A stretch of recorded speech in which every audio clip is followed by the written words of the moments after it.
بسم اللہ الرحمن الرحیم۔ السلام علیکم۔ ساحل ادیم سوشل میڈیا پر ایک موٹیویشنل سپیکر کی حیثیت سے متعارف ہے۔ ان کا بہت بڑا حلقہ اثر ہے اور خاص طور پر نوجوانوں کی ایک بڑی تعداد ان کو سننے والی۔ ان کے متعدد کلپس میں نے ایسے سنے ہیں جس میں وہ ایک ایسی بات کرتے ہیں جس کا حقیقت سے تعلق نہیں ہے اور جس کی وضاحت ضروری ہے۔ سب سے پہلے آئیں وہ دیکھیں کہ وہ کیا کہتے ہیں۔ لیکن اس میں ایک چیز ہمیں نظر آتی ہے کہ ایک ہماری پارٹی جو ہے پاکستان کے اندر ورکنگ کر رہی ہے جماعت اسلامی کے نام میں، تو وہ میرے خیال میں مجھے لگتا ہے کہ اس کے اندر کوئی جمہوریت کا عنصر بھی پایا جاتا ہے۔ وہ اسلامی پوائنٹ آف ویو سے کام کر رہی ہے، جو مولانا مودودی کی فکر کے اوپر کام کر رہی ہے۔ تو کیا ہم جو آج کا نوجوان ہے وہ اس کے اندر جا سکتا ہے یا اس کے حوالے سے کیا یہ پوائنٹ آف ویو رکھتے ہیں؟ سال صاحب آپ بتائیے گا، میرے سوال سے ملتا جلتا سوال ہے، انہوں نے امپیریکل ایویڈنس کے ساتھ ایک ایگزامپل دے دی ہے، سوال وہی ہے۔ اس کو گراؤنڈ کو کنیکٹ کر دیتا ہوں۔ پہلی بات تو یہ کہ جماعت اسلامی نے شروع دن سے بیچا ہے مودودی صاحب کا نام۔ مودودی صاحب نے اپنی زندگی میں رجوع کرتے ہوئے خود کہا تھا کہ میری لائف میں اس سے بڑی غلطی کبھی نہیں ہوئی، میں اس سے رجوع کرتا ہوں، اور وہ سائڈ پہ ہو گئے تھے کہ یہ سسٹم اللہ کا سسٹم نہیں، اس میں دین کا نام گھسانا سب سے بڑی حماقت ہے۔ یہ جماعت اسلامی ابھی تک کھلے عام بتاتی نہیں ہے۔ آپ پڑھیں گے مودودی صاحب کے جریدے، آپ کو خود ہی سمجھ آ جائے گی، ان کی لائف پڑھیں گے، آخری 3 سال پڑھیں گے کیوں جماعت اسلامی سے الگ، سیاست سے الگ ہو گئے تھے وہ۔ تو کوسچن از، جماعت اسلامی سب سے بڑا کینسر مجھے اس لیے لگتا ہے بیکاز وہ اللہ کے دین کا نام لے کے یہ یورپ کے دین کے اوپر پلیس کر دیتے ہیں اپنے آپ کو۔ اگر آپ نے دیکھا کہ انہوں نے جماعت اسلامی اور سید ابوالعالی مودودی کو ڈسکنیکٹ کرنے کی کوشش کی ہے، جماعت اسلامی کو ناسور اور کینسر قرار دیا، اور یہ بات کہی کہ سید ابوالعالی مودودی نے جماعت اسلامی سے برات کا اعلان کر دیا۔ نہ جانے ساحل ادیم صاحب کو اس کی وحی آئی یا الہام ہوا، یا سید مودودی نے خواب میں آ کر ان سے یہ اس بات کا انکشاف کیا کہ میں نے جماعت اسلامی سے برات کا اعلان کر دیا، حالانکہ حقیقت اس کے بالکل برعکس ہے۔ ساحل ادیم صاحب شاید تفہیم القرآن کے قاری ہیں اور اس کے چند چیپٹرز اور چند صورتوں کو انہوں نے ضرور مطالعہ کیا ہوگا، اور اس کے نتیجے میں وہ سید مودودی علیہ الرحمہ سے متاثر نظر آتے ہیں، اور بطور وکیل ہر جگہ ان کا نام بھی لیتے ہیں، ان کا دفاع بھی کرتے ہیں، اور انہیں ایک بڑا عالم دین ظاہر کرتے ہیں، جو کہ واقعہ ہے۔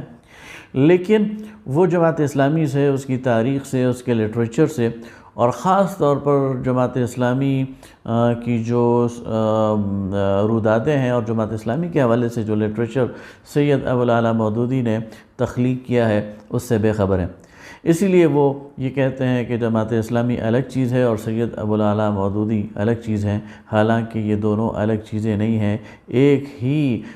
حقیقت کے دو پرتو ہیں، ایک ہی حقیقت کے دو رخ ہیں، اور ایک ہی حقیقت کو لیے ہوئے دو تصاویر ہیں، اور ان دونوں کو الگ نہیں کیا جا سکتا۔ سید ابوالعالی مودودی رحمۃ اللہ علیہ نے 1941 میں، اگست 1941 میں جماعت اسلامی قائم کی، لیکن اس سے بہت پہلے 1930، 31 میں، 32 میں مولانا مودودی رحمۃ اللہ علیہ نے یہ اسلامی تحریک کے قیام کے لیے عملاً کام شروع کر دیا تھا۔ ترجمان القرآن کے ذریعے انہوں نے برصغیر پاک و ہند کے اندر مسلمانوں کی نشت و ثانیہ کے لیے، مسلمانوں کے ذہنوں کی آبیاری کے لیے کام شروع کر دیا تھا۔ پھر دارالسلام پٹھان کوٹ میں ہجرت کر کے انہوں نے عملاً ایک جگہ اس مرکز کو بھی قائم کیا، اور پھر قیام پاکستان کے بعد مولانا مودودی رحمۃ اللہ علیہ پاکستان کی طرف ہجرت کر کے آگے۔ لہٰذا جماعت اسلامی کی وہ تاریخ جو تحریک پاکستان سے اور قیام پاکستان سے پہلے ہے وہ بھی، اور جو قیام پاکستان کے بعد ہے وہ بھی، اس بات کی شاہد ہے کہ جماعت اسلامی کو نہ صرف یہ کہ سید ابوالعالی مودودی نے قائم کیا، وہ اس کے بانی ہیں، بلکہ آخر وقت تک اس کی قیادت اور رہنمائی کے منصب پر فائز رہے۔ اب آئے میں آپ کو یہ بتاتا چلوں کہ جماعت اسلامی جو کہ اس ملک کے اندر آئینی جمہوری طریقوں سے تبدیلی قیادت کی بات کرتی ہے اور اس ملک کی اندر ایک اسلامی انقلاب کی بات کرتی ہے، تو یہ جماعت اسلامی کی اختراع نہیں ہے، بلکہ یہ وہی لائن ہے، یہ وہی راستہ ہے جو سید ابوالعالی مودودی نے اسے دیا، اور پھر جماعت اسلامی سید ابوالعالی مودودی کی زندگی کے اختتام تک اور اس کے بعد آج تک اس پر قائم ہے۔ یہ میرے پاس ایک چھوٹا سا پمفلٹ ہے، جماعت اسلامی کا مقصد، تاریخ اور لائے عمل۔ یہ وہ تقریر ہے جو مولانا سید ابوالعلا مودودی نے 1951 میں کی تھی، یعنی قیام پاکستان کے فوراً بعد۔ اور اس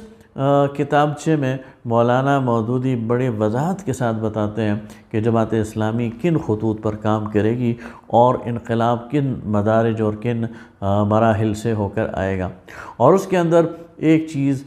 پاکستان کے اندر پرامن جمہوری جد و جہد ہے، جس کے اندر جماعت اسلامی نے قدم رکھا، اور جماعت اسلامی نے یہ پوری کوشش کی کہ اس ملک کے اندر جمہوری طریقوں سے تبدیلی اور انقلاب لے کر آیا جائے۔ تو یہ وہ پہلا ڈاکومنٹ ہے جو یہ بات بتاتا ہے کہ مولانا سید ابوالعلا مودودی نے جماعت اسلامی کے لیے آئینی اور جمہوری طریقہ کار کو پسند کیا اور اسی کو انقلاب لانے کا واحد ذریعہ قرار دیا۔ اس کے بعد ہمارے پاس جو دوسرا اہم ڈاکومنٹ ہے وہ ہے جماعت اسلامی کا آئندہ علیہ عمل۔ یہ وہ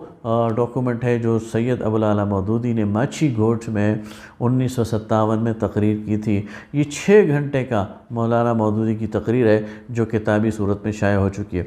اس میں مولانا مودودی نے جماعت اسلامی کے لیے 10 نکاتی لائے عمل تجویز کیا تھا، جسے جماعت اسلامی کے 925 میں سے 910 ارکان نے اس پر اعتماد کا اظہار کیا تھا۔ اور یہ وہ مقام ہے ماچھی گھوٹ کا کہ ڈاکٹر اسرار احمد اور امین حسن اصلاحی اور بڑے بڑے جو لوگ ہیں وہ جماعت سے الگ ہو گئے، لیکن سید ابوالعلا مودودی نے بالکل وضاحت کے ساتھ جماعت اسلامی کے لیے جو روڈ میپ دیا تھا وہ یہی تھا کہ جماعت اسلامی اس ملک کے اندر تبدیلی قیادت کے لیے انتخابات کے راستے کو استعمال کرے گی اور جمہوریت کے ذریعے اس ملک میں تبدیلی لے کر آئے گی۔ اس کے بعد میرے سامنے یہ جماعت اسلامی کی جو مجالس شورا کی رودادیں ہیں۔ جماعت اسلامی ایک ایسی تنظیم ہے کہ جو اپنی شورا کا پورا ریکارڈ 70 سالہ شوراؤں کا ریکارڈ جماعت اسلامی کے پاس، 80 سالہ شوراؤں کا ریکارڈ جماعت اسلامی کے پاس موجود ہے۔ اس وقت اس کے یہ 4 حصے میرے سامنے ہیں۔ یہ پہلا حصہ روداد جماعت اسلامی مجلس شورا، یہ 1947 سے لے کر 1953 تک جتنے بھی جماعت اسلامی کی شورا کی اجلاس ہوئے ہیں یہ ان کی روداد ہے۔ اس میں واضح طور پر پاکستان کے اندر جو مطالبہ نظام اسلامی ہے اور اسلامی دستور کی بات ہے اور جمہوریت کی بات ہے وہ ہمیں واضح طور پر نظر آتی ہے۔ یہ اس مجالس کی روداد کا حصہ دوم ہے، یہ ہے جون 1953 سے لے کر 1957 تک۔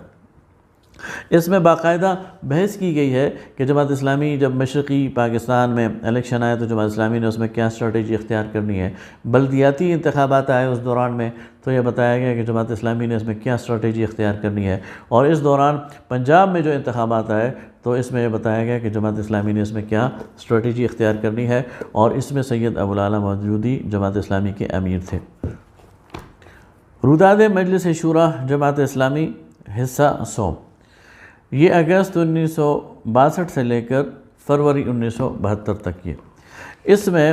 ایک موقع پر سید ابوالعلا مودودی 1966 میں مجلس شورا کے اجلاس میں یہ بات کہتے ہیں کہ میں اعلیٰ وجہ البصیرہ یہ سمجھتا ہوں اور اسی خیال کو بار بار وضاحت کے ساتھ بیان کر چکا ہوں کہ اسلامی نظام کی راہ میں سب سے بڑی رکاوٹ آمریت ہے۔ اگر یہاں آمریت قائم ہو تو اسلام کی جڑ کٹے گی۔ آمریت کے قیام کی صورت میں ملک کے نظام کو نوکرشاہی یعنی بیوروکریسی اور بالائی طبقے کے لوگ چلائیں گے، اور ان میں سے ایسے لوگ کثرت سے پائے جاتے ہیں جو سرے سے اسلام کے قائل ہی نہیں ہیں۔ گویا سید ابوالعلا مودودی پاکستان کے لیے آمریت کے بجائے جمہوری جو سسٹم ہے اس کو پسند کرتے ہیں، اور آگے فرماتے ہیں اور اسلام اگر اس ملک میں قائم ہو سکتا ہے تو صرف جمہوریت ہی کے راستے سے قائم ہو سکتا ہے۔ یہ روداد جماعت اسلامی مجلس شورا اور اس کا صفحہ نمبر 55 ہے، اس پر بالکل وضاحت کے ساتھ بطور امیر جماعت سید ابوالعلا مودودی وضاحت کے ساتھ بیان کرتے ہیں کہ پاکستان میں نہ آمریت چلے گی نہ کوئی اور نظام چلے گا، پاکستان میں اگر چلے گی تو جمہوریت چلے گی، اور اسی کے ذریعے پاکستان کے نظام یعنی پاکستان کے اندر اسلامی انقلاب آ سکتا۔ اس کے بعد یہ اس کا حصہ چہارم ہے، اور یہ فروری 1972 سے لے کر اور یہ پھر آگے چلتا ہے 1978-79 تک، یعنی 1970 کے جو انتخابات ہوئے تھے ملک گیر، وہ مولانا مودودی کی عمارت میں لڑے گئے تھے۔ مولانا مودودی نے بطور امیر جماعت ان انتخابات کو لیڈ کیا تھا، ان انتخابات میں جماعت اسلامی نے حصہ لیا تھا، اور پورے ملک سے، مشرقی اور مغربی پاکستان سے جماعت نے ہر سیٹ پر اپنے بندے کھڑے کیے تھے، اور شوکت اسلام کے نام سے بڑے بڑے مظاہرے بھی ہوئے تھے، اور ان میں خود سید ابوالعلا مودودی نے ان کو لیڈ کیا تھا۔ 1972 میں جماعت اسلامی کے اندر جب امارت کا انتخاب ہوا تو سید ابوالعلا مودودی نے امارت سے معذرت کر لی، اور اپنی یعنی صحت کی وجہ سے انہوں نے کہا کہ اب وقت آ گیا ہے کہ جماعت اسلامی کی امارت کسی نئے فرد کو دے دیا جائے۔ یہ جماعت اسلامی کی جمہوری کلچر ہے کہ ایک امیر جس نے جماعت کو بنایا اور جس کے بغیر کسی کوئی جماعت کے متعلق سوچ بھی نہیں سکتا تھا، وہ اپنی زندگی میں جماعت اسلامی کی امارت کسی دوسرے فرد کو دے دے، اور وہ بھی اس کا کوئی وارث نہیں، کوئی بیٹا یا بھائی نہیں، بلکہ جسے جماعت اسلامی کے ارکان منتخب کر لیں۔ چنانچہ 1972 میں میاں طفیل محمد صاحب کو جماعت اسلامی پاکستان کا امیر مقرر کر لیا گیا، منتخب کر لیا گیا، لیکن اس کے باوجود سید ابوالعلا مودودی بطور قائد تحریک جماعت اسلامی کی مسلسل قیادت کرتے رہے، رہنمائی کرتے رہے۔ اب یہ میرے سامنے 23 تا 25 فروری 1975 کی جماعت اسلامی کی جو شورا ہے اس کی رودات ہے۔ اب آپ دیکھیں کہ اس میں مولانا مودودی نے بطور قائد اس شورا کے اختتامی اجلاس سے جو خطاب کیا تو اس میں واضح طور پہ فرمایا کہ اب آخر میں یہ کہنا چاہتا ہوں کہ آپ کو اپنا کام اپنے 10 نکاتی لائے عمل کی روشنی میں برابر کرتے رہنا ہے۔ یہ وہ 10 نکاتی لائے عمل ہے جو 1957 میں جماعت اسلامی نے اختیار کیا تھا۔ ایک مستقل، پرامن اور جمہوری انقلاب جو ہمارے پیش نظر ہے اس وقت تک برپا نہیں ہو سکتا جب تک کہ اس ملک کی آبادی کی اکثریت آپ کی ہم نوا نہ ہو جائے۔ اس کے بغیر آپ انقلاب کی تمنا و توقع نہ کریں۔ گویا لوگوں کے ذہنوں کو ہموار کریں، لوگوں تک اپنی دعوت پہنچائیں، اور لوگوں کی اس اکثریت کو پھر ووٹرز میں کنورٹ کر کے ان کی حمایت حاصل کریں تو آپ انقلاب لے آئیں گے۔ اب آئیے دیکھتے ہیں اس کے بعد یہ بات ہے 11 جنوری 1978 کی، مولانا سید ابوالعلا مودودی کی وفات سے 1 سال پہلے، جب مرکزی مجلس شورا کا اجلاس ہوا۔ اس وقت مولانا سخت بیمار تھے اور شورا کے اجلاس میں منصورہ میں شریک نہیں ہو سکتے تھے، لہذا شورا کے ارکان مولانا کی رہائش گاہ پر چلے گئے، اور وہاں پر مولانا مودودی سے عصر سے مغرب تک کے دوران نشست ہوئی، اور اس میں مولانا سید ابوالعلا مودودی نے واضح طور پر جماعت اسلامی کو وہی روڈ میپ دیا کہ آپ صبر کے ساتھ، استقامت کے ساتھ اپنے کام کو جاری رکھیں، اور اس ملک کے اندر انقلاب آئے گا تو اس کا ایک ہی راستہ ہے، اور وہ ہے کہ اس ملک کے اندر آپ نے جمہوری اور آئینی طریقوں سے کام کرنا ہے۔ تو گویا مولانا سید ابوالعلا مودودی اپنی زندگی کے بالکل آخری ایام تک جماعت اسلامی کے ساتھ کنیکٹڈ رہے، جماعت اسلامی کی رہنمائی کرتے رہے، جماعت اسلامی کی قیادت کرتے رہے، اور یہی بات کرتے رہے کہ پاکستان میں انقلاب کا ایک ہی راستہ ہے، اور وہ ہے آئینی اور جمہوری طریقے سے۔ ساحل عدیم صاحب کو میں مشورہ دیتا ہوں کہ وہ جماعت اسلامی کی روداتیں پڑھیں، وہ جماعت اسلامی کا لٹریچر پڑھیں، وہ سید ابوالعلا مودودی کی اسلامی ریاست پڑھیں، وہ خلافت و ملوکیت پڑھیں، اور وہ تفہیم القرآن کو پڑھیں، تو پھر ان کے